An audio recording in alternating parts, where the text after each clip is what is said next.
scheduled for 9/29 at 5:58. Live. Should be coming on here in just a second. We are up right now. It shows up on. So it's on probably YouTube. It's probably doing the delay. All right, so let's jump into it then. Yeah. Pull that up. I'll tell you if this thing pops up. Oh, here it goes. Yep, we're going. Awesome. Exciting. Great. This should be fun then. All right. Pull that back down. How's it going, everyone? Welcome to another episode of the Crushing Cans podcast pre-fight pick'em show. Today, we're talking about UFC 253 Isreal Adesanya versus Paulo Costa. I'm pretty excited about this fight card. As you can see, my brother and I, Cullen, we weren't able to get together, so we decided to hit you up with a little bit of a new format, and we're live streaming for this one. What do you think about this fight card so far? Fight card looks good, man. Fight card looks good, and the streaming setup right now looks great. Feels good to be back. Yeah, I'm pretty excited. I'm excited. It's a little bit of something different. For me, so.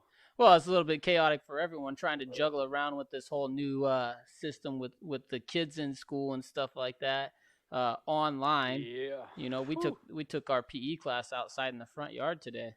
So that's a little bit weird doing that online. All right, but let's jump into the fight card right now. So the first fight of the night is Khadis Ibragimov versus Danilo Marques at 205 pounds. Khadis, he's from Dagestan, Russia. He's a young guy, 25 years old. The looks can be a little bit deceiving. Some people do think he's a little bit older than that. He looks like it, but he's still young. He's 6 feet 3 inches tall, 8-3 overall in MMA. He has a 78-inch reach, and he's 0-3 inside of the octagon. He's had a hard time inside of the UFC at this point right now. He came in and he fought Dong Jun, and then he lost to that one by a standing guillotine in round 3. Then after that, he fought Ed Herman and lost a decision. That was a really grinding fight. They went up against the cage a lot, and they were battling for position. Ed ended up grinding out the decision on that one, and then he fought Roman Dolidze. And this one, I actually picked Khadis to win in that fight. You picked Roman to win, and Dolidze came out and knocked him out fast. So that's been Khadis' UFC career. But unfortunately, you know, I don't know really what to say about it because there was a lot of higher expectations, you know, coming over from the Sambo world where he was at. He was a Russian combo Sambo world champion, a European combo Sambo champion, you know, world universal combo Sambo champion. You know, he's an M1 light heavyweight champion as well. So there was a lot of hype around him, a lot of big expectations, and they just didn't really, you know, pull through in this fight. Yeah, and I mean, you look at who they gave him right with away. This fighter, I guess. And Ed Herman, and then Roman. Back-to-back losses. He gets Roman on a third fight, you know, newcomer, but that he had a lot of hype around him. Roman was a beast. Yeah, well, Roman was knocking everybody out, and you know, that's where you and I were arguing on that one. I was like, I don't know, Roman's finishing everybody in the first round. Is he going to be able to do that to Khadis? I don't think he can.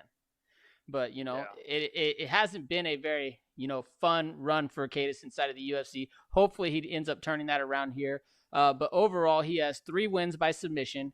He has 2 wins by knockout and 2 wins by decision as well. He doesn't really like to get hit, in my opinion. I felt like that was where he shied away a little bit, which is probably where the Dolidze thing ended up happening. But he's fighting newcomer Danilo Marques. Danilo's a Brazilian. He's 9-2 overall in MMA. He's 34 years old, and he's a very tall 6'6" guy. He has a 77.5-inch reach.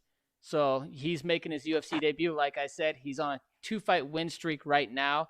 Most recently, he defeated Clayton Cantino at Gladiator CF for the 185-pound belt. He won that fight by decision, but that was a long time ago.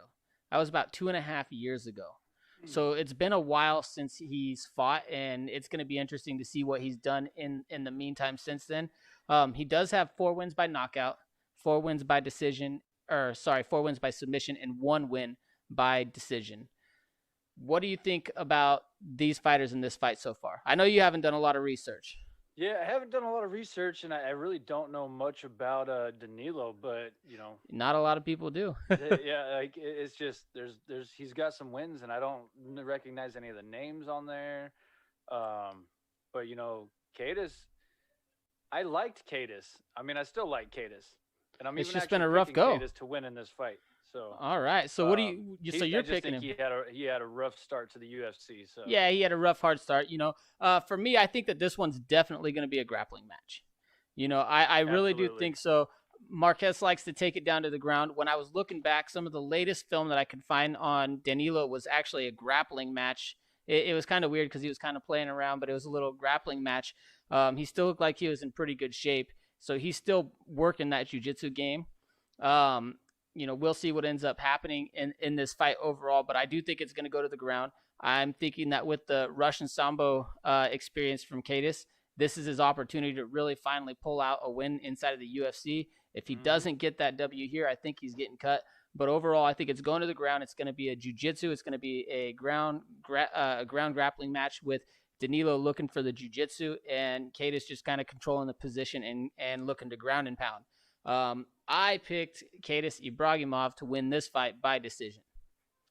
I have Khadis by decision as well. Oh, shoot. All right. So we start off the night with a perfect same pick for both of us. It looks like on Tapology, there's 71% of the picks out of 1,471 are picking Khadis.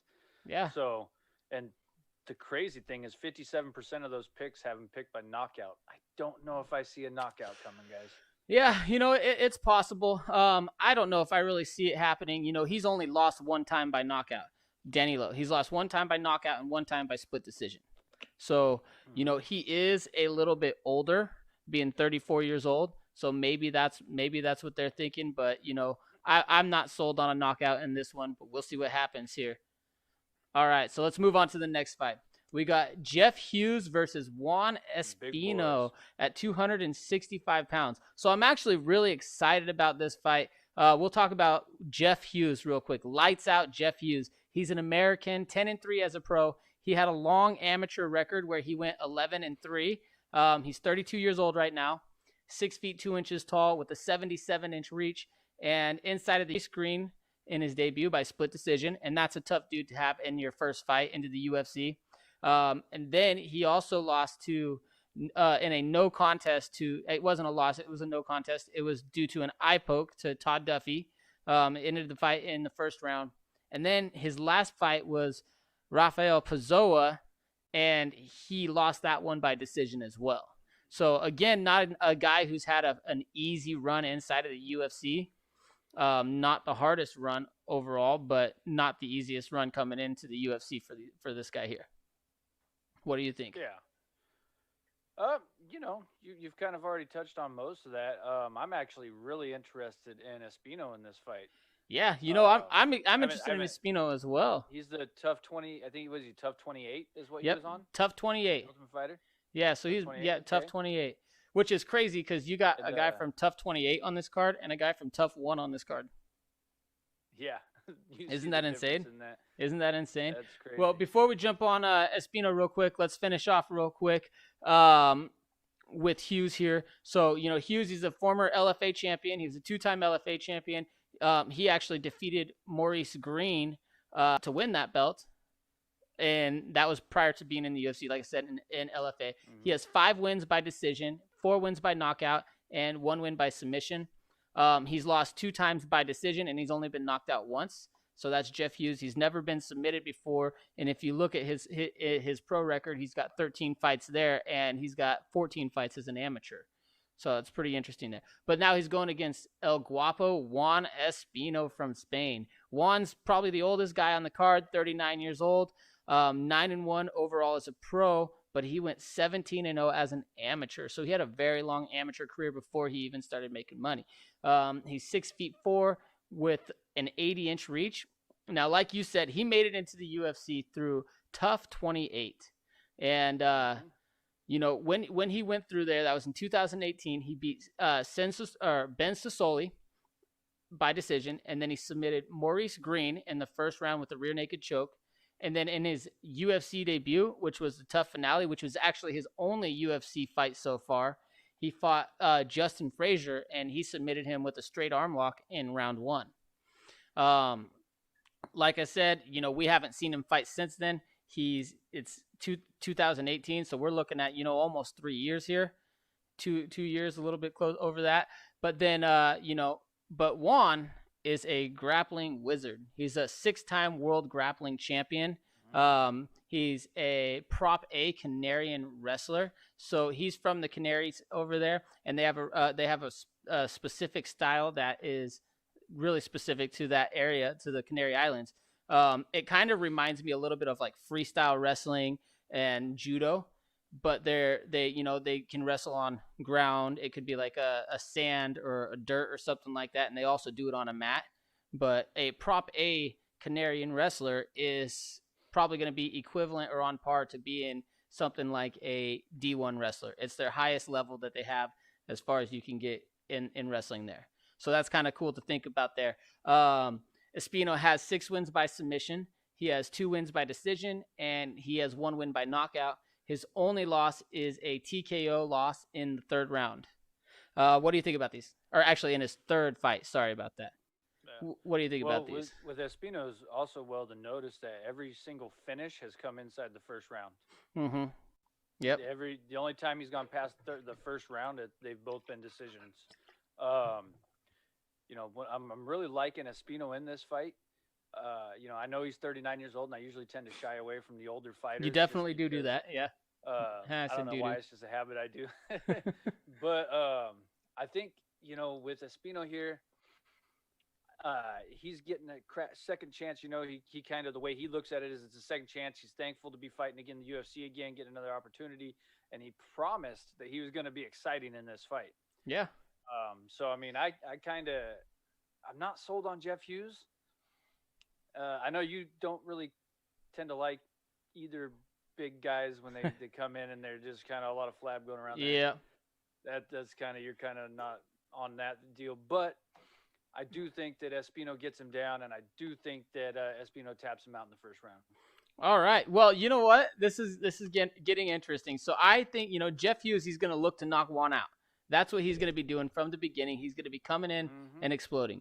Juan's not going to want any part of that. He's 39 years old. I don't care about the fact that he's only been knocked out, once, and that was a long time ago. You're 39 years old. Those knockouts are going to start coming, right? So I think Juan's going to take it down to the ground immediately. In the 1st round, as soon as he gets the opportunity, it's going down to the ground. Much like all of the other wins in his fight, he's going to take him down, submit him in round 1. So we're 2 fights into it.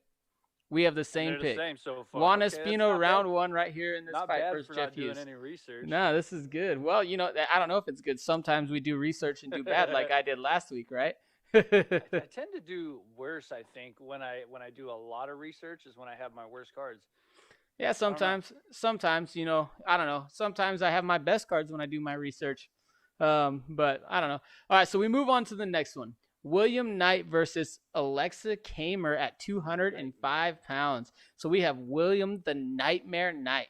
He's an American, 8-1 in MMA. He's 32 years old, 5 feet 10 inches tall, with a 73-inch reach. He's making his UFC debut after knocking out Cody Brundage in round 1 on his 2nd Dana White Contender Series appearance, and that was just this past September 1st. In his first Dana White Contender Series appearance, he knocked his opponent out in the 3rd round. So he's been there twice, finally got the contract. Prior to joining to the UFC, he was the former Premier FC 205-pound champion. He has 7 wins by knockout, 1 win by decision, and his only loss comes by decision. Now he's fighting Alexa Camur, who's an American, 6-0 as a pro, also went 4-0 as an amateur. He's 24 years old, a young guy, 6 feet 1 inches tall with a 75-inch reach, and he's 1-0 in the UFC already. He won a decision against Justin Leddit in his UFC debut, and he's also a fellow Dana White's Contender Series competitor, where he fought Fabio Charent, and he knocked him out in round 2 with a flying knee, and then he finished him off with grounded pound. He has 5 wins by knockout and 1 win by decision. What do you think about these fighters? I think this is an exciting fight. You're looking at Very. two guys who both have knockout wins on the Very, Contender very. Series. Yeah, I'm excited about Coming this in, fight. fighting each other. This is going to be dope. I think it's probably a pick'em fight if you really look at it. Both of these guys have, what do they have, combined 13 knockouts between them. I think Williams has 8 and Camur has 5. Yeah, so well, no, he has 7. Williams has 7 knockouts, but yeah, so they got 12 between the two of them. But the majority of their fights, of all their fights, they only have 2 fights combined that are not knockouts. Mm-hmm. But yeah, so. it's crazy. I'm looking on. Okay, so yeah, Sherdog here says he has 8 on Sherdog. Yeah, he lost 1 by decision, so he's 8-1. He has a knockout loss. If you might be looking at the wrong. You're looking at William Nightmare Knight, right? Oh, let me pull back up. Or are you looking at the right one? Because the guy I'm looking at is 32 years old. I don't have any of that stuff up right now. Let me pull it back up. I'm looking at my notes. Yeah. Boom. Pull up. Go to Tapology. I'll pull up on Tapology too. I'm pulling it up. Oh, don't change my pick. God damn it. See, this is why we usually do this offline, because then when we have errors like this, no one sees it. That's okay, but no, yeah. Well, sure. So Tapology. Oh yeah, sorry. Yes, it says 7 wins by knockout and 1 win by submission. That's okay. That's Or sorry, not decision. I said I was saying decision, wasn't I? Yeah, you said decision, but okay. So on here they actually have it listed as knockout, but submission due to punches. He tapped to punches. So he tapped out due to punches. That's TKO. Yep. So now we cleared that up. 8. So that's 8. That's why there's confusion. Okay, so we're all the same guy. Yeah. It's just the dude tapped to punches. Yep, and so they listed it. They listed it as a knockout on there, and it was a submission on the other one. That's interesting. According to Sherdog, he actually had 2 of his opponents tap to punches. I believe it. He's a powerful guy. I mean, William Nightmare is he's not the tallest dude. He's only 5'10", and for being a 205-pounder, that's kind of short, He's stocky, compact. But he's super powerful. Super powerful. I already went over, Alexa Camur, but let me tell you what I was thinking about with this fight. This should be a striking fight. I think that Camur overall, I think he's the better striker than Knight. But like I said, Knight has power. He's going to be the more powerful striker. Camur comes with a wider variety of strikes. You're going to see knees. You're going to see kicks. You're going to see punches, elbows, jumping stuff, maybe a flying knee or something like that. And with Nightmare, you're not going to see that stuff. He's going to come at you with big, powerful punches, and he's going to look to knock you out. Mystic Sosa, what's up, man? Way to join in on that. Thanks for commenting. This is awesome. Yeah. I like the live format, dude. I do like it. It's a little bit different because then you don't get to cut out your errors and not let anybody see them. Right. But so like I said, Camur's going to come with a wider variety of punches, and because of strikes, and because of that reason, I'm picking Alexa Camur to knock him out in round 3, to knock out Knight in round 3. You say round 3, okay? So I do have Camur to win by knockout, but I'm saying somebody's going to sleep in this first round. I think it's a toss-up. It's probably a pick-em, but I think one of these guys are going to sleep in the first round, and I think it's going to be Knight that's going to sleep. Yeah, I mean, it's a safe pick. The thing is, I just feel like I didn't think that Camur had like the most one-punch knockout power, if that makes sense. He's going to hit you with several different things until he catches you with that one big thing. And Knight's looking for that one big thing. So I figured that Camur will probably, play it a little bit safer. He'll still be looking for all of his strikes, but he's going to be popping those punches. He's going to try to keep that distance. He doesn't want to close that distance and allow Knight to get into his striking range and land. So I figure it's going to push on a little bit later into the fight because of that reason. But now we move on to the next one. I'm really excited about this one. This is Shane Young versus Ludovit Klein. Sugar Shane Young, he's from New Zealand. He's 13-4 in MMA. He's 27 years old, 5 feet 8 inches tall. He has a 72.5-inch reach, and he's 2-1 in the UFC. He's had a very tough run inside of the UFC, even though he is 2-1. His debut fight was against Alexander Volkanovski, and he lost that fight by decision. And then he went out and he fought Rolando D, and he knocked him out with elbows in round 2. And then he fought Austin Arnett in his last fight, and he won that fight by decision. And that was a super fun, exciting fight. Shane Young is an exciting fighter. He's coming out of that same city kickboxing gym that you see guys like Adesanya and Kai Kara France coming from. And because of that, he has really good striking. You know, I mean, his partners are also, think of like Dan Hooker too. So that gym's been popping out top-level guys, and that's what you're going to see is a lot of good striking coming in this fight from Shane Young.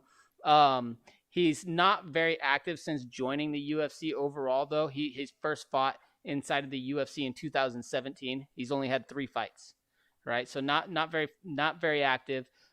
This is his first fight in 2020, so it's been a little while there for him since he last fought. But he has 6 wins overall by knockout, 4 wins by decision, 3 wins by submission, and all 4 of his losses do come by decision. Then we move on to Ludovit Klein, who's from Slovakia. He's 16-2 in MMA, 25 years old, 5 feet 9 inches tall, and he's currently on a 7-fight win streak. This is his UFC debut, so he's got a tough guy coming into his UFC debut, but he does have 8 wins by submission, 8 wins by submission, 7 wins by knockout, and 1 win by decision. And his losses, one of them is a knockout and one of them is a submission. And, you know, so that's basically Ludovit Klein. I couldn't find a ton of extra information on him. I did watch some of his fights, and I think that this fight right here has potential to be the fight of the night. Both guys are great striking. You know, Ludovit is probably going to have the speed advantage in this fight, and he'll probably have the ground advantage in this fight, but Shane has accurate straight punches, and he's not afraid to take one punch to land 2 or 3 of his own punches. It makes for exciting fights whenever you watch Shane fight. And he's got to be a little bit careful of the takedown in this fight here. I do overall think it's going to be a stand-up fight for most of it. What are you thinking? So let's just start by this real quick. How many sugars can there be in the UFC? We can only have one at a time, right? One of these guys are gonna have to change. Well, there's a lot of sugars in combat sports in general, right? But for me, dude. Oh, we got another one. Yin Express Yang. What's up? Hey, thanks for joining in. Look at Alexander that lost to Alexander Volkanovski. He lost a unanimous decision to Alexander Volkanovski. If you go to the distance with Alexander Volkanovski, that tells me right away you're a tough dude. Oh, he's tough. Like, you are a tough dude. So it's going to be a hard out for Ludovit, who's just been knocking dudes out lately. You look at his last 1, 2, 3 fights, all knockouts. 5 out of his last 6, all knockouts. So he's been knocking people out lately. Yeah. You know, and it's interesting. On Tapology, 65% of the people that picked Klein to win picked him by knockout. Well, he's got the ability to. You know, if I was to pick him, that's the way to pick him. Phenomenal striking. I don't know who's good. Like, I don't know if he's going to actually knock out Shane Young. Like I said, if Volkanovski's not knocking him out, that's going to be a tough out right there. Well, and my big thing about that is, you know, Shane Young is training with tons of really good strikers at that gym. There's a lot of really good strikers there, and he hangs with those guys. And he does well with those guys on a daily basis. So, you know, this is going to be just like another day of training for him as far as I'm concerned when it comes to the striking department. Yeah, he's got to watch out for some things, but, you know, overall, I don't think that there's really going to be much that Ludovit can throw at him that he hasn't seen. You know, the biggest difference, in my opinion, is going to be on the ground. But, you know, Shane's not bad at getting takedowns of his own. He's not bad at stopping takedowns. He's got a little bit of a top control game there, but, you know, overall, he's definitely a striker. I picked Shane Young to win in this fight by knockout round 3. What do you got? You fucker. I too have Shane Young by knockout in round 3. That's crazy. That's funny. But, you know, for me, what it really came down to is... As soon as I saw your face start getting that grin on your face, I was like, you fucker, I know. We've seen Klein knock out people, right? He's been knocking out dudes before he got into UFC. He's making his UFC debut, and my benchmark is that Volkanovski fight. And for me, that's what led me to pick Shane Young. Yeah. No, I mean, that was my benchmark, too. And to think that was just his UFC debut. Right. Ooh, we got someone thinking that Young's going to sleep early. All right, well, we'll find out. We'll find out. It's possible. I'm excited about that. You know, on Tapology, they do have MMA Klein King. as the slight I like the underdog name, at though. plus 170. Yeah, I mean, but 63% of the people pick Klein to win pick Klein to win. So he's fun to watch. Definitely fun to watch. All right, now he says that's an easy bet too. I don't know about that. All right, let's move on. Let's move on to the next fight here. Now we have Diego Sanchez versus Jake Matthews at 170 pounds. It's Diego the Nightmare Sanchez. He's an American, 30-12 in MMA, 38 years old, 5 feet 10 inches tall. He's 72 years old and one of the original TUF champions from season 1. That was all the way back in 2004. He defeated Kenny Florian in the finale to win the show. Then, MMA King already bet max bet on that. No, all right. All right, I like it. He's really in on that. Sounds good. Yeah, he is. I hope you win. Nice. Now you got me all thrown off on that. Anyway, so he's 20-12 inside of the UFC. He's 3-1 inside of his last 4 fights. He is coming off of a controversial win over Michel Pereira. Pereira hit Sanchez with an illegal knee, and Sanchez wouldn't continue and won by disqualification and was proud of himself afterwards for it, I feel like. He does have some good, significant wins. He beat Takanori Gomi by split decision. He also beat Nick Diaz a long time ago, and he beat Jim Miller by decision as well. He's a black belt in Gaido Jutsu and a black belt in Brazilian Jiu-Jitsu. A long time ago, he was the former King of the Cage 170-pound champion, and he actually beat UFC veteran George Santiago in that fight. He was a UFC title challenger at one time. He challenged BJ Penn for the UFC 155-pound belt. That was back in 2009. So he's been around for a long time. He's got 13 wins by decision, 10 wins by knockout, and 6 wins by submission, and that 1 win by disqualification. As far as losses go, he has 8 losses by decision and 4 losses by knockout. He's never been submitted. And then he'll be going against the Celtic kid, Jake Matthews from Australia. Jake Matthews, he's 16-4, 26 years old, 72-inch reach, and he's 9-4 inside of the UFC. He's currently on a 2-fight win streak. Both of those fights are decisions. He defeated Emil Meek and Rostam Akman. In his UFC debut, he faced Deshaun Johnson, and he choked him out with a triangle choke in round 3. He's also a Brazilian Jiu-Jitsu black belt, and he's a 2-time UFC Fight of the Night award winner in his fights against Johnny Case and Li Jingling.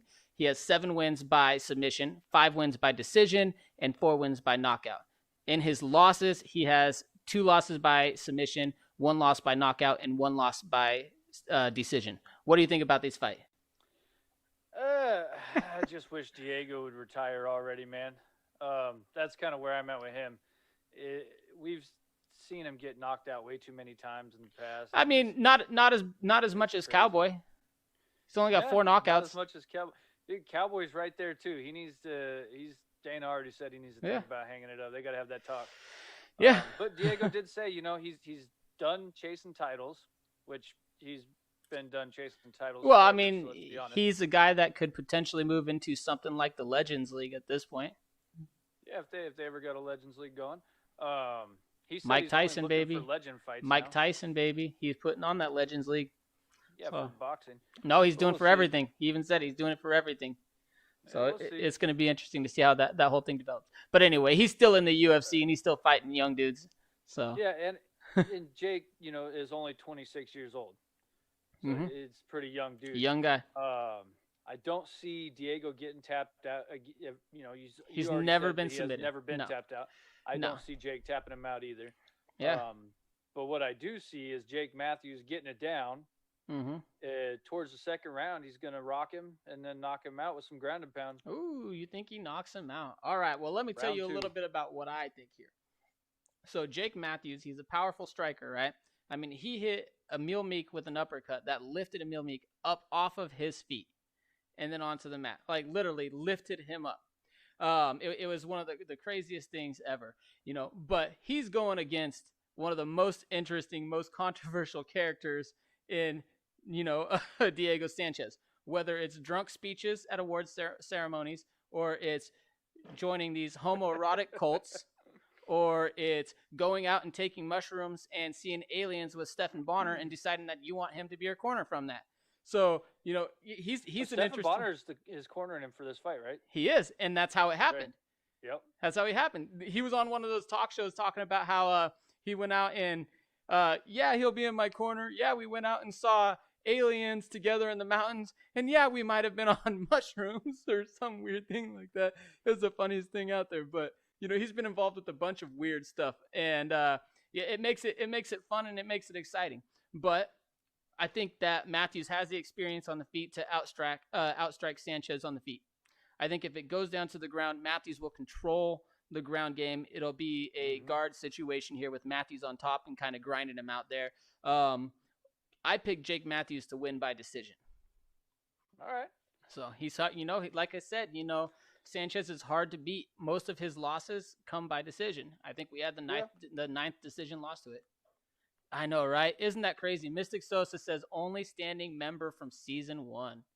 Yeah, he's crazy. And Stephan Bonner from season 1 is season 1. Well, and even then, in one of the interviews, he talked about Diego Sanchez talked about how him and Stephan Bonner almost got in a fight over the asparagus in season 1, and that's so funny.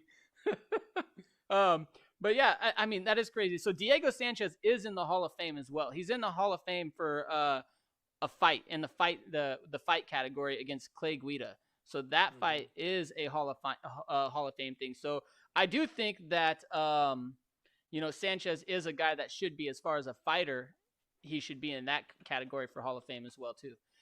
It'll be interesting to see what happens there. So I have Jake Matthews by decision, and you have him by, you say, knockout? Knockout in round 2. Knockout round 2. All right, so I'm excited about this next one here. Brad Riddell versus Alex De Silva at 155 pounds. So we have Brad Quick Riddell from New Zealand. He's 8-1 in MMA, 28 years old, 5 feet 7 inches tall. He has a 71.3-inch reach, and he's 2-0 inside of the UFC.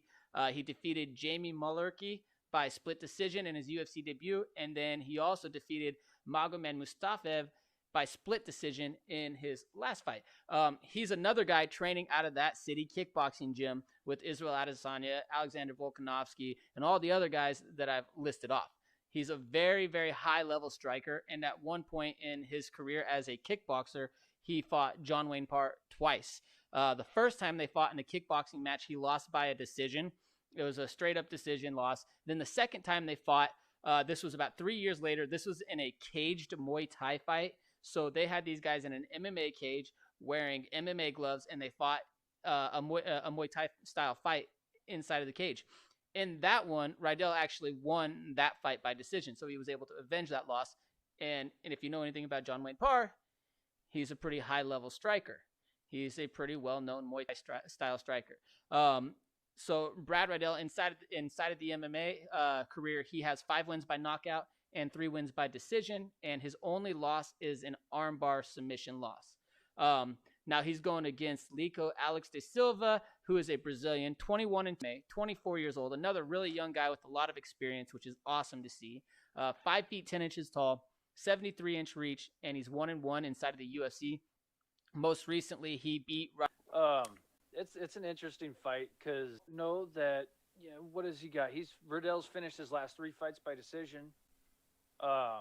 But a lot of people are surprisingly picking him to win by knockout. You got 26% of the picks are by knockout over a guy that has, you said, never been knocked out? I'm not. So De Silva's never been knocked out. No. Yeah. So he's never been knocked out. No. And yeah. That's amazing, man. 23 fights. 23 fights. At 24 years old. Mm-hmm. That's crazy. That's a lot of experience, But what I wonder is if it's not like our area here where we all go to the amateur scene first, right? So in the Portland area, there's a large amateur show. 3 amateur fights. So that's 3. So that's good though. But having 24 fights almost at 24 years old, that's crazy. This is his 24th fight. Real quick, and the first 4 guys that he's fought have all only fought him. and that's it. Well, I mean, he could have retired him. Yeah, 5 guys. So let's see, 6. Okay, this guy. Oh my God, this guy's 0-6. So maybe he has. Is he a can crusher? Is that what you're coming to? You're coming to a can crusher? He's a can crusher for sure, man. Can crusher. But he does have a win inside of the UFC, so it's like we said. We say a lot. Doesn't mean he's not bad. Yeah. Or not good. Not good. Not good. But yeah, he's definitely a can just crusher. Because you are a can crusher doesn't mean you have skills. Or you don't have skills. It just means that you haven't fought a ton of like higher level guys or guys that are comparable to your record. All right, so finished off with that one there. What did you think was happening there on that one? Well, I'll tell you, I've got Riddell by decision. I don't think that he's going to be knocking out De Silva. I mean, it's possible, especially with the guys that he's training with. Mm-hmm. But he's won his last 3 by decision, and I think he wins another one by decision. I'm not really thinking that this fight's going to last, to be honest. I'm jumping on that board. I think that De Silva leaves himself open when he's striking. And, Riddell only has to hit it one time. Granted, yes, it has been a little while since he's had a knockout, but he's also had a step up in competition. I don't feel like this is a huge step up or even really a step up from the other guys that he's fought. In my opinion, Alex has good striking, but I don't think it's that good. And I don't think that he's nearly the level of Riddell. And I have Brad Riddell picked to win by knockout in round 1. I think it's going to be exciting while it lasts, but it ain't going to last long. All right, so we move on to the next one. Hakeem Dawodu versus Zubaira Tukhugov. Why the fuck didn't I look up? Why didn't I pronounce the names beforehand? See, I do this stuff all the time. Oftentimes what you guys don't see is we edit these things out. So we got Hakeem Dawodu. He's a Canadian. He's 11-1 in MMA. He has 1 draw. He's 29 years old, 5 feet 8 inches tall, with a 72-inch reach, and he's 4-1 in the UFC, and he's currently on a 4-fight win streak. Most recently, he's coming off of a decision win against Julio Arce, and he also had a performance of the night bonus against Yoshinori Horii in his round 3 knockout by head kick in that fight. He went 9-0 as a pro kickboxer with 7 knockouts before he went into MMA. And he does have an amateur Muay Thai record of 45 wins and 5 losses. So he had 50 amateur Muay Thai fights before going pro. That's crazy. He fought his first 8 professional fights in the World Series of Fighting, where he went 7-1 overall before transitioning into the UFC. He has 7 wins by knockout and 4 wins by decision. And his only loss was in his UFC debut against Danny Henry by submission in the first round. And I'm pretty big on Danny Henry myself. So now we move on to Tukhugov, and he is Russian. He has 19 wins, 4 losses, and 1 draw. He's 29 years old, 5 feet 8 inches tall, has a 68-inch reach, and he has a UFC record of 4 wins, 1 loss, and 1 draw inside of the octagon. He's most recently coming off of a first-round knockout over Kevin Aguilar, which is a good fight, good knockout. And then he also made his UFC debut against Douglas Silva back in 2014. He won that fight by decision, and he has only fought 5 times since 2014. So he hasn't been the most active fighter, but this is his second fight in 2020. He is a Pancration-style fighter. He was the Pancration Atrium Cup champion. He was the former Fight Nights Global 145-pound champion. He has 11 wins by decision, 7 wins by knockout, and 1 win by submission. And his losses, he has 2 losses by decision, 1 loss by submission, and 1 loss by knockout. And then he went to a draw with Lerone Murphy inside of the UFC. What are you thinking about this fight? This one was interesting because it's dead even, actually. Vegas has both these guys at minus 110. Yeah. And then when you look at the picks on Tapology, we're looking at 1,600 picks, and it's 58 Tukhugov and 42 Dawodu. Dawodu. Yeah. I don't know how to say it, but either way. Dawodu. Something like that. Yeah. For me, I haven't been seeing much of Tukhugov like in the media, nothing. But Dawodu has been talking. He's been kind of in there, getting his name out there and stuff like that. Mm-hmm. But dude, that's just that AKA wrestling. He is the pancration guy with Tukhugov. So I've actually got Tukhugov by decision. You got Tukhugov by decision. I think Dawodu has a chance to knock him out, but we'll see. So you have Tukhugov by decision. So you're thinking his wrestling is going to play more into this a little bit? Yeah, he has been working on that. I think he's going to get that fight down. I think even if it doesn't get down all the way, we're going to see a clinch battle up against Cage. And he had been working on that. He had been working on that. We'll see what happens. We'll see. Both guys do like to stand up though. Tukhugov likes to strike, and I think that Dawodu is a better striker. Definitely, especially given the kickback boxing experience. But like we said, I think that Tukhugov has the wrestling advantage. I think that his and his enjoyment of striking will probably keep the fight standing early on. And I think that Hakeem Dawodu is gonna actually knock him out in round 1. Yeah, if he does try, that's when he's gonna do it.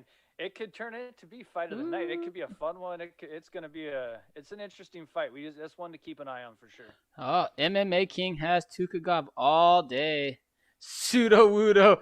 Pseudo-wudo. Pseudo-wudo, why choose you? Coming from a Canadian. Well, thanks for joining in. I like that. Is that why you've got the A? That makes sense. MMA King. I love that. Did you see that name on there? Words. I love it. All right, so Kate. Now we move on to the next one there. Dagestani rat. Ketlen Vieira versus Sijara Eubanks at 135 pounds. This is Ketlen Fenomeno Vieira. She's ranked number 7th overall right now. She's Brazilian, 10-1 in MMA. She's 29 years old, 5 feet 8 inches tall, the 68-inch reach, and she's 4-1 in the UFC.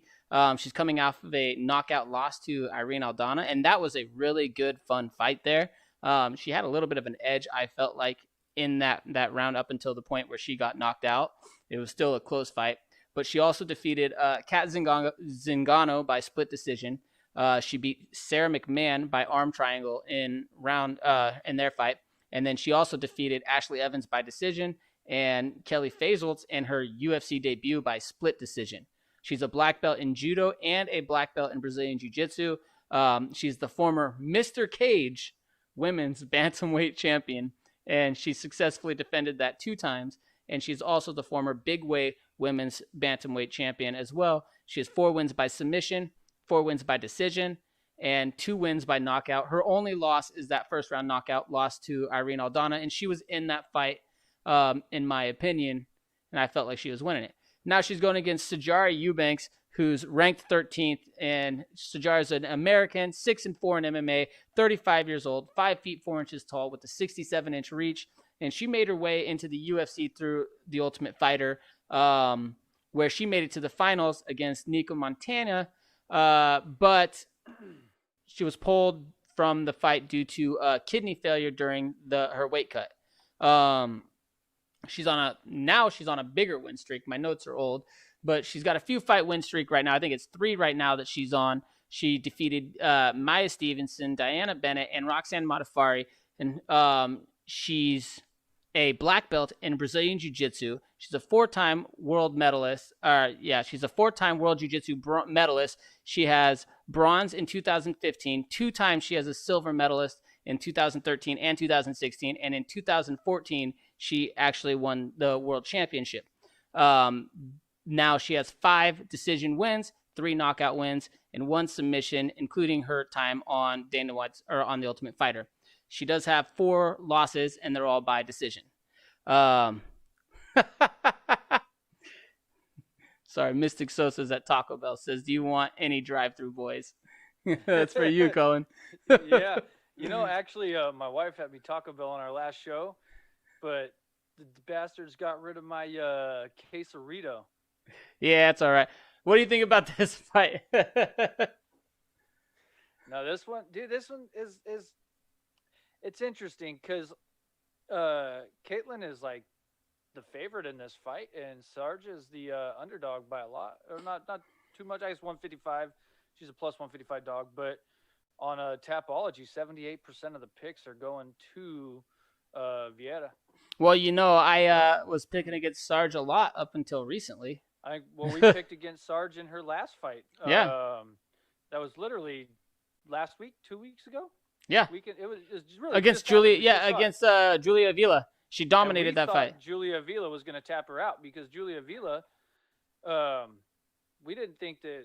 Or I don't know about tap her out, but we thought Julia Avila was going to win that fight. Yeah, we definitely thought she was going to win that fight, but Sarge dominated. Sarge dominated her. Mm-hmm. So that kind of has me questioning, this fight here.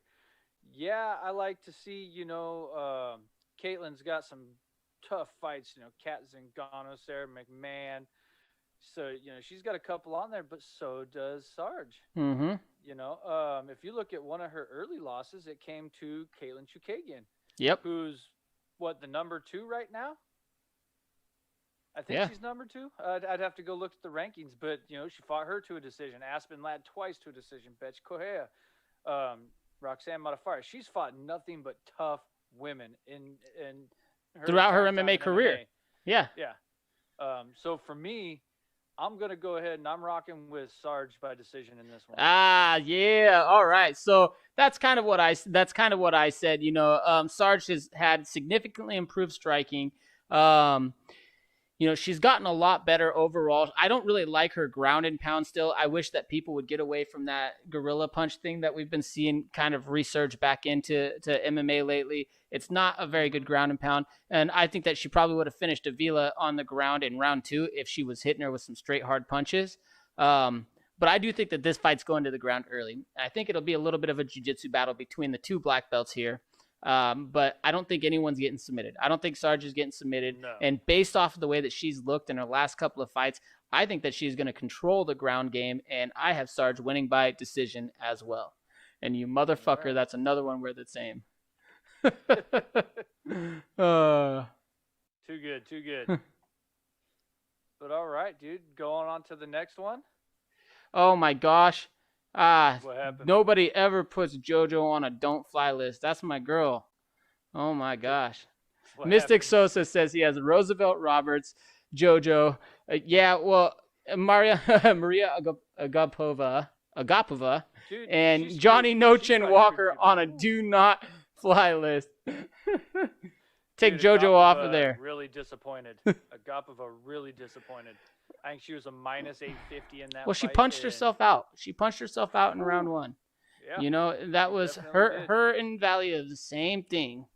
Yeah. So. Same night. Crazy. But, Maybe, I don't know. It's crazy. Brandon Royval versus Kai Kara France. Yeah, 125 pounds, man. So you got Don't Blink Kai Kara France, who's ranked number 7th right now. He's from New Zealand, another guy out of City Kickboxing. So, he's 21-8 in MMA, 27 years old, 5 feet 4 inches tall, 66.5-inch reach. He's 4-1 in the UFC. Most recently, he defeated Tyson Nam, a local guy, by decision. He beat Elias Garcia in his UFC debut, and he has a win over Raulian Paiva by split decision, and that's a pretty good win. And he has a win over Mark De La Rosa by decision as well. Kai competed on The Ultimate Fighter, where he went 1-1. He didn't end up getting a UFC contract afterwards, but he left and put together a 5-fight win streak, and then he finally got signed to the UFC. He's the former KOZ flyweight champion. He has 9 wins by knockout, 9 wins by decision, and 3 wins by submission. And his losses, 4 losses are by decision, 2 losses are by submission, and 2 losses are by knockout. So then he goes against Brandon Raw Dog Royval, who's ranked number 9. I've actually kind of been aware of this name for a while before he was in the UFC, but it kind of fell off my radar until he got back into the UFC. So if you look at Brandon Royval's record, I don't have it pulled up right now, but if you look at it and you go down towards the bottom, it shows a guy named Ben Vombauer. So Ben Vombauer wrestled at Evergreen High School here in Vancouver, Washington. He was a 3-time state champion. There was only sophomores, juniors, and seniors in high school at the time when he did it. Phenomenal wrestler. He went on and placed 2 2-time D1 All-American. And then he also went on, and he lives in Colorado, and he started a youth wrestling program. That youth wrestling program for Ben Von Bauer is one of the top wrestling programs in the country right now. That's where Brandon Royval's name first popped up, because I used to train with Ben's brother, Corey Von Bauer. Corey Von Bauer is another state champion, a former MMA fighter, one of the guys I was training with when I was fighting, when I first started fighting. So this name kind of dropped off my radar for a little while, but now, he's he's in the UFC.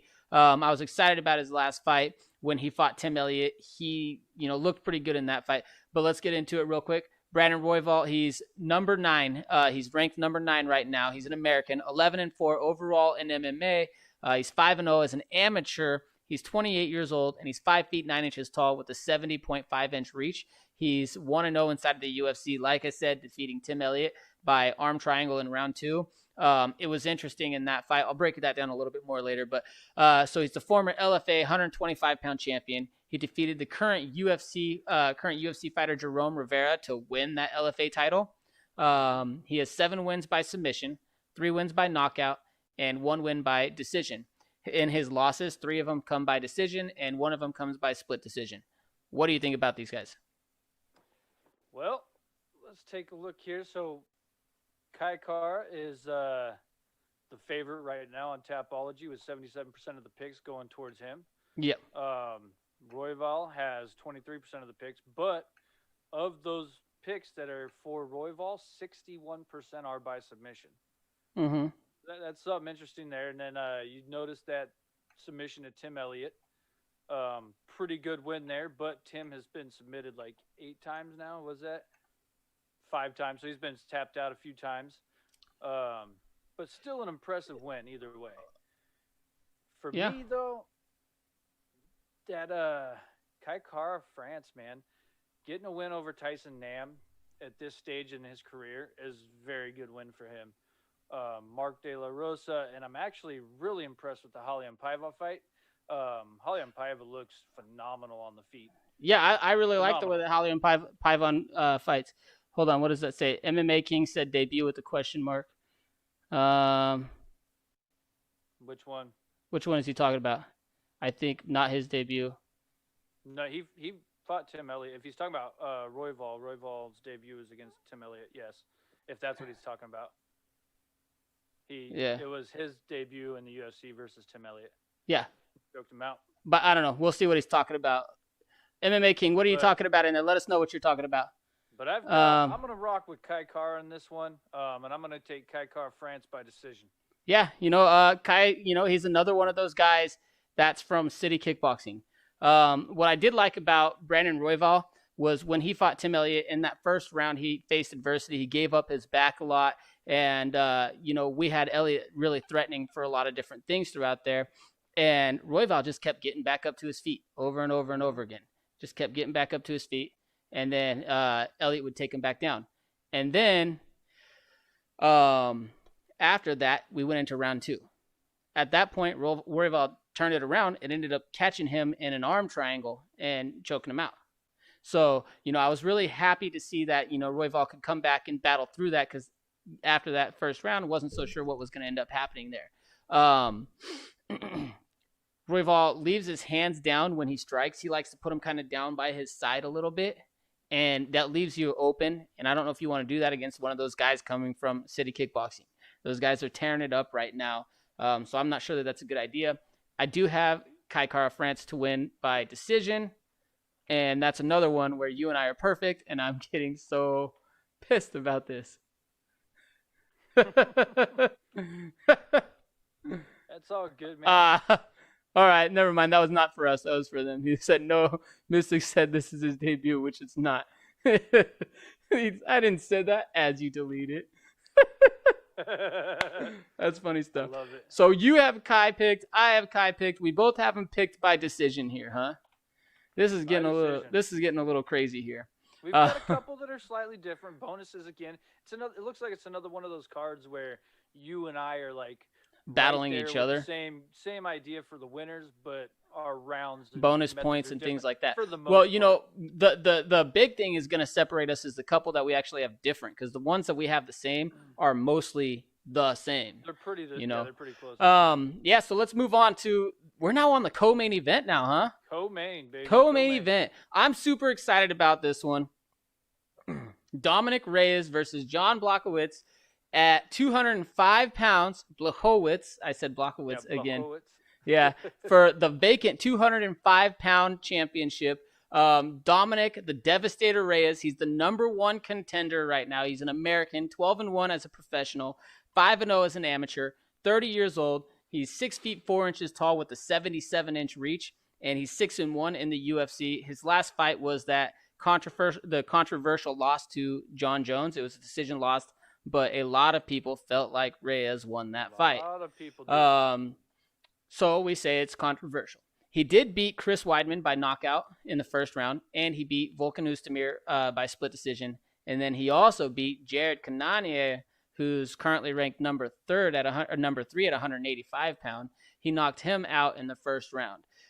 He's a blue belt in Brazilian Jiu-Jitsu, and he actually tried out. You might like this, Cullen. You're a big football fan. He tried his run in professional football.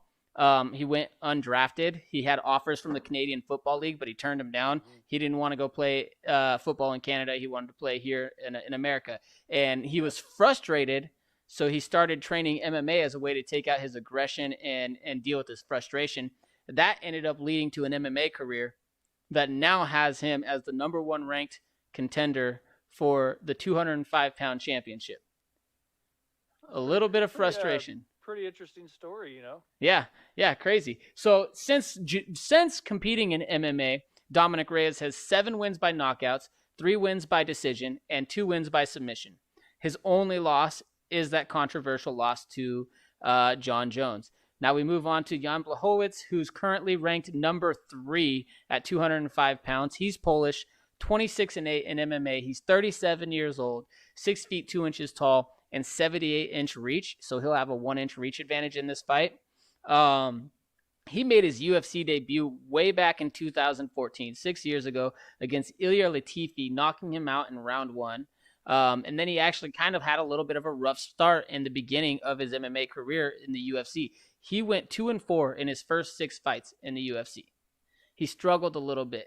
And then since then, he's figured it out a little bit, and he's gone 7-1. He defeated Jared Cannonier by decision, Devin Clark by submission, and most recently, he avenged a loss to Corey Anderson, and he beat him as well. So now he's won Performance of the Night bonuses 4 times, and he's won a Fight of the Night bonus 1 time.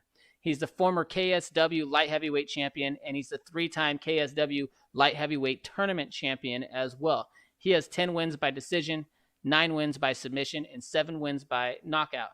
In his losses, 5 of them have come by decision, 2 of them have come by knockout, and 1 of them have come by submission. What do you think about this fight? I'm excited for this fight, man. I think it's a lot closer than people are. Dude, I'm pretty excited about this fight. It's a lot closer than people think, man. Vegas has Reyes as a -260 favorite right now, with Blachowicz as a +205 dog. Out of 1,739 picks on Tapology, 76% are picking Reyes, with 24% picking Blachowicz. The majority of each one, 58% pick Reyes by knockout, while 65% of the people that picked Blachowicz picked him by knockout. Picked him by knockout, huh? By knockout. I don't know about that. I mean, he's got a few knockouts. He has a few wins by knockout. I think they're looking at that Corey Anderson KO, the one he's just coming off of there. Yeah. Corey Anderson, Luke Rockhold. I think 2 knockouts in his last 3 fights. So well, you got to look at. A lot of people are looking at. Luke Rockhold's been chinny though. Mm-hmm. Right, and Luke Rockhold, yeah. So that's not super impressive to me to knock him out at this point. And when he defeated Cannonier, both of these guys defeated Cannonier at 205, but Cannonier struggled at 205. He went 3-4 at 205 before dropping down to 185 and finding success. My problem with Jan is the fact that his toughest test was Thiago Santos. By far his toughest test. And he lost that by knockout in round 3. Also, when I look at this, look at his record, Blachowicz record. Now compare it to the top 15 in the UFC. You're not really going to see any names from the top 15 on there that he beat. The one name from the top 15 that you're going to see right now is going to be that Thiago Santos fight. Not saying that he's bad. He's obviously doing good, going 7-1 in his last 8. But and Corey Anderson was right there when he knocked. Corey Anderson was right there too. Was right there. He was knocking on a door, right? But he might actually have been ranked at the time. But overall, I feel like Reyes is just a little bit better. I think Reyes is actually a lot bit better, in my opinion. Well, I would say, yeah, probably but a lot of bit better. The fight is closer than people think. Yeah, I would say the difference is overall, for me, that I can look at as the difference in level of competition. While both guys have fought some of the same people, I think Reyes, given the fact that he just went to that decision with Jones, that's a significant, more significant fight, potentially a win in a lot of people's minds than anything that Blachowicz has done. Yeah. So who do you have in this one? I have Dominick Reyes picked to win by knockout in round 2. Is that what you have? Yeah. You motherfucker. You probably think I'm switching on my stuff right now. I'm going to screenshot it or I'll send you my link. That's funny, but I have Reyes knockout round 2. Well, the thing is, we're going back and forth on it, so it's wow, That's this is so crazy. Funny. All right. Okay. I don't know. This is the main event time, baby. It's the main Yeah, event. man. I'm excited about this one here. You're excited about this one. Everyone's excited. I'm super excited for a couple of reasons, but let's jump into the fighters first. Isreal Adesanya versus Paulo Costa at 185 pounds for the 185-pound championship. First, we'll talk about Paulo the Eraser Costa. He's the number 2 ranked challenger. He's Brazilian, 29 years old, 13-0 in MMA. He's 6 feet 1 inches tall with a 72-inch reach, and he's 5-0 in the UFC. Most recently, he defeated Yoel Romero by decision, and he knocked out Gareth McLellan in the first round in his UFC debut, and then he knocked out his next 3 opponents in the second round, including Uriah Hall and Johnny Hendricks. He hasn't been very active in the last few years. He's only fought once in 2018. He only fought once in 2019, and this is his first fight in 2020. He did compete on Tough Brazil Season 3, which was probably still one of my favorite seasons of The Ultimate Fighter overall. That was Silva versus Sonnen. So there was a lot of drama on that one. That was a good one. And he actually ended up being on Silva's team. He went 1-1 on Tough Brazil, and he's a Brazilian Jiu-Jitsu black belt, former Jungle Fight 185-pound champion, and he successfully defended it once. He is the former face-to-face MMA champion. He has 11 wins by knockout, 1 win by submission, and 1 win by decision. He did claim to, at one point, be training at 285 pounds while training with one of was it Jake Paul or Logan Paul? Training with one of the Paul Logan brothers. Paul, I think. And has reportedly been walking around at 240 pounds throughout his career many times. He is a big, big guy. But he said he was running around 285. Yeah, crazy. Ridiculous. I don't know about all that. There's no way. Well, yeah, I don't know. It's frustrating to me, but Isreal, the last style bender, Adesanya, he's the 185-pound UFC world champion right now. He's from Nigeria, but he's representing City Kickboxing in New Zealand where he's living. He's 19-0 in MMA. He went 75-5 in kickboxing with 25 knockouts. So he had 80 kickboxing matches, or 29 knockouts. I think I said 25. He's 31 years old, 6 feet 4 inches tall, and has an 80-inch reach. He's 8-0 in the UFC. Most recently, he defeated Yoel Romero in the Ultimate Sleeping Contest, where he won by decision and successfully defended his 185-pound belt. Neither guy really did anything in that fight. They could all blame the other one, but at some point, somebody's got to take a decision or make a decision to fight, and neither of them made that decision in that fight, ultimately, in my opinion. He has wins over Anderson Silva by decision, Kelvin Gastelum by decision, and he knocked out Derek Brunson in round 2 as well, which was pretty awesome. And then he also knocked out former UFC champion Robert Whittaker in round 2 to claim the UFC 185-pound belt. He is the former Hex Fighting Series 185-pound champion, former AFC 185-pound champion. He's currently a blue belt in Brazilian Jiu-Jitsu. Actually, that might have changed. I need to check that out. But he's has 14 wins by knockouts and 5 wins by decision. What do you think about this fight? This fight is fun because you look at Paulo Costa. He's probably one of the ultimate athletes in MMA, in the UFC. Yeah. He used to be a soccer player before he got into MMA here. I think him and his brother, they both do jiu-jitsu, and it's kind of funny because Adesanya and Costa today, I think it was, were actually arguing about who has the better ground game, and Izzy was telling Costa his ground game sucks. Well, I don't know about that. I don't know about that. I mean, the bottom line is, I wouldn't want Costa's hands anywhere near me, given the fact that he's extremely large and powerful in size. Even if grappling was better, I wouldn't want to deal with his strength.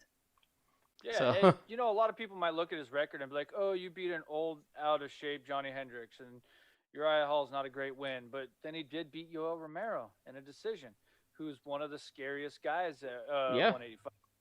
Yeah. So, I mean, I think that win right there validates his ranking and where he's at right now. But ultimately, dude, I just don't think his experience is enough to beat Adesanya. I think Adesanya's kickboxing is just too good. I think his kickboxing is phenomenal. It's some of the best you're going to see in MMA. And I've got Adesanya picked by knockout in the 3rd round. That's a good pick. And for me, I feel like this fight card should have been UFC 253 City Kickboxing versus the World, because they're all over this card. Kickboxers on here. They're all over the card. They really should have called that this one. For me, I'm a little bit frustrated with Paulo Costa. I don't think he's a bad person or anything like that. I just think that anybody who claims to be cutting 60 to 100 pounds to fight somebody's a pussy. So for me, it's true. I just don't like it. I don't like it. Cutting 10, 15 pounds. Some people cut 20 pounds. Okay, whatever. But you're literally coming from saying that you were above the maximum weight limit for the heavyweight class. You're telling people you were walking around 20 pounds heavier than the limit for the heavyweight weight class. And then you're cutting down from that all the way down to, what, 185 pounds? Well, I mean, that you look at 60 to 100 pounds. Anthony Johnson, dude. Oh yeah, Rumble Johnson, down all the way to 170, and he missed weight. Pounds. He missed weight several times. Got forced up to 185, missed weight there too. But and then look what happened. But then look what happened to him. The best parts of his career happened when he let the weight stay on. So with as much of a monster as Costa is now, how much more of a monster would he be if he was actually letting himself fight at a weight class that was anywhere near where he should be, unless he's just flat out lying. I think he's flat out lying, because if you look at Izzy, when they stand next to each other, Izzy looks like the bigger guy. Well, Izzy looks like the taller guy. He's taller. I mean, but he looks even Izzy. I don't know. Costa looks skinny. I don't know. I think, Costa does. That's part of the reason he's not as active, because he does like to have a long camp to get his weight down for these fights. I think he should just move up. Even if he won this fight, I don't think that he should stay at 185 pounds simply for the weight that he's cutting. I don't think it could be good for him long term. I don't think that it sets the right image to the rest of the UFC when we're always talking about the risk of cutting weight. And it definitely doesn't set the right example for the younger fighters coming up, in my opinion. Now, is Costa afraid of the bigger men? Is that what it is? I mean, I don't think that he's the type of guy that's afraid of things, but why would you be cutting 60 to 100 pounds to get down to 185 pounds? Mm-hmm. So for me, that makes me not want Costa to win. I like him. I do. I think he's a nice person when he talks. He presents himself well overall, and he's generally very respectful of the people he talks to. But when I think about that weight issue, it frustrates me. I was a guy who used to cut a lot of weight in high school, and I passed out from it. It cost me some things, passed out the day of districts, ranked number 2 in the state, and didn't get to compete. Since then, I've learned a lot about cutting weight. I'm not a big fan of people cutting weight, and never really been a fan of it since then. But, the other thing that's going to happen in there with cutting that much weight, like you talked to a little bit, is that cardio aspect in there, right? You cut 100 pounds, you can't tell me you're coming in with 100% cardio. If it's 40 pounds. It seems like he hasn't had too many cardio issues, but this is a 5-round fight. This is a 5-round fight. This is a little bit different. But what I do think is that Adesanya will keep it moving, and he's going to kind of, use his good footwork and stay away from Costa. He's going to prevent Costa from landing by staying outside of his reach. He has an 8-inch reach advantage, and he's going to use that. He's got a height advantage and a reach advantage, and I think he's going to use that to keep Costa away from him and just kind of point him for a little while. He's going to land a lot of punches and stuff like that, not really looking to knock him out, but he's going to wear him down. Round 3 is going to come, and he's going to knock him out.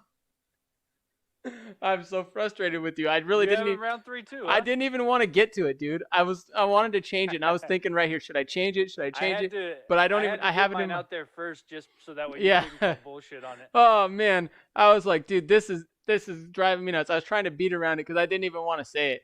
I was trying to think, should I change it? Should I change it? And I just kept trying to beat around it and talk about other stuff. We'll see what happens at weigh-ins, what these guys look like at weigh-ins tomorrow. So we'll see what they look like. I might make a couple changes based on what we see at the weigh-in. So. Yeah, we do that sometimes, but typically if we're going to change our fight picks, we like to make a video about it. But gotta make a video. Yeah, you can't change it without saying anything, because then other people are like, "What? You said this and I said that." Right? Yeah, Sosa's laughing at it. Yeah, I don't like it. I didn't want to pick the same fighters as him either, but whatever it is. Hey, if you guys haven't joined our group, tapology.com/groups434, sign up there. We'll leave a link in the description there. You can search it. Find us on Facebook. Like us on Facebook. Also, listen to our podcast. You can listen to it on anchor.fm. If you have Spotify, we are on Spotify as well. We're on Google Podcasts. We're on the Apple Podcast app. We're all over the place with our podcast. So if you want to listen to us on there, search the Crushing Cans Podcast. Actually, not the Crushing Cans. Just search Crushing Cans Podcast. Find it. Hey, thanks for joining with us. We hope to see you guys again soon. Join us on Saturday night for UFC 253 as we go live with all of the fight reactions, and we talk about what we're seeing out there. And be sure to make sure you hit that like, subscribe, and share button. Also hit the bell so that way you get notified anytime we do go live, because we're trying to get more into that live aspect. Yeah. It's a lot more fun for us and interacting with everybody. Oh, I love that. It's a lot more fun. It is a little bit harder, so you don't have the opportunity to mess up as much. So, I don't know. It is good. We'll get better. Yeah. Hey, thanks for tuning in, you guys. Let's get out of here. I'm going to punch this camera. Out of here? Yeah.